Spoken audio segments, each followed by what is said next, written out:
Have you ever looked at a map and wondered, how on earth does that country even exist? Most nations are born from war, revolution, or careful planning. But some are just happy accidents. They exist not because they were destined for greatness, but because history took a weird turn, made a mistake, or simply forgot about them. From tiny kingdoms that were too small to bother conquering, to accidental buffer zones that were never meant to last, these are the stories of the countries that shouldn't exist, but somehow, against all odds, do. Stick around, because these tales are stranger than fiction. Let's start with a country created simply so its neighbors wouldn't fight.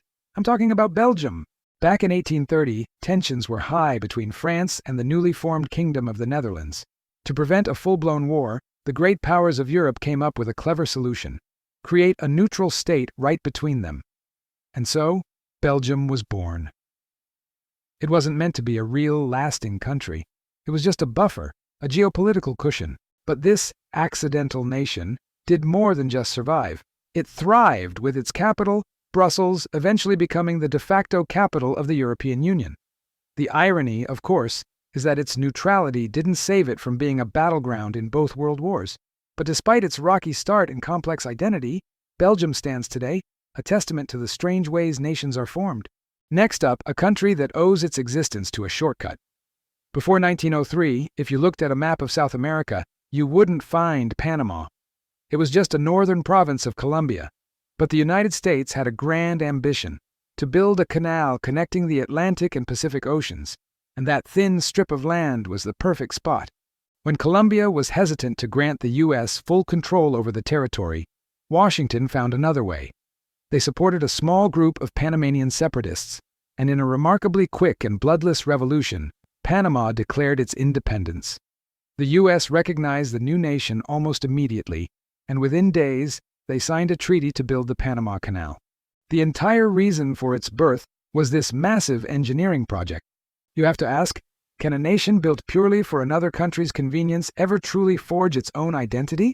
Well, Panama answered that with a resounding yes.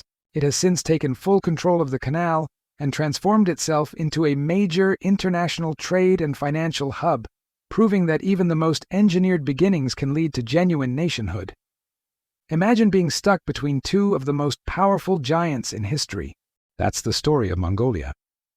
Squeezed between Russia to the north and China to the south, its very survival is a geopolitical miracle.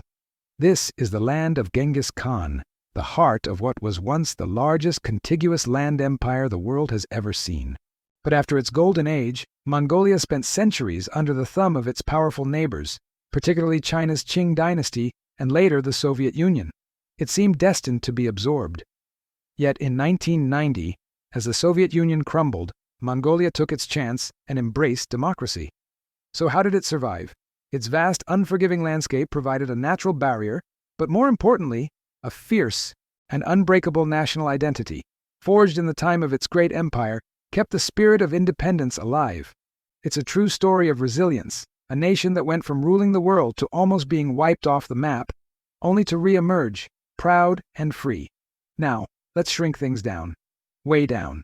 How do you stay independent when you're smaller than most major cities? Let's look at Liechtenstein and San Marino.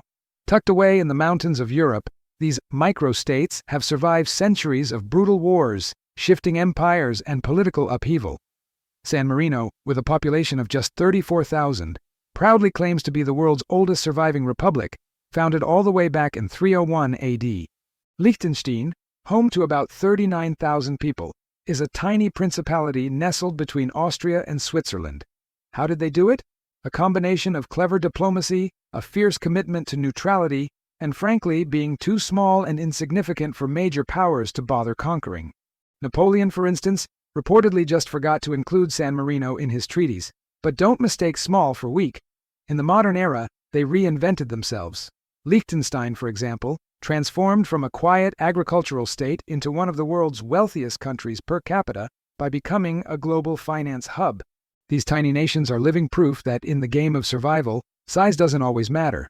It's about being smart, adaptable, and sometimes just a little bit lucky. So, from buffer zones that became capitals of continents, to shortcuts that became thriving nations, and tiny specks on the map that outlasted empires, The world is full of countries with bizarre origin stories. These nations challenge our very idea of what a country is supposed to be. They show us that history isn't always a grand, deliberate plan. Sometimes it's a series of fortunate accidents, lucky breaks, and sheer, stubborn survival. The map as we know it is not set in stone. It's a living, breathing document written by power, pride, and sometimes pure chance. What other accidental countries can you think of? Let me know down in the comments. Thanks for watching, and if you enjoyed this journey through history's strange footnotes, make sure to hit that like button and subscribe for more stories that change the way you see the world.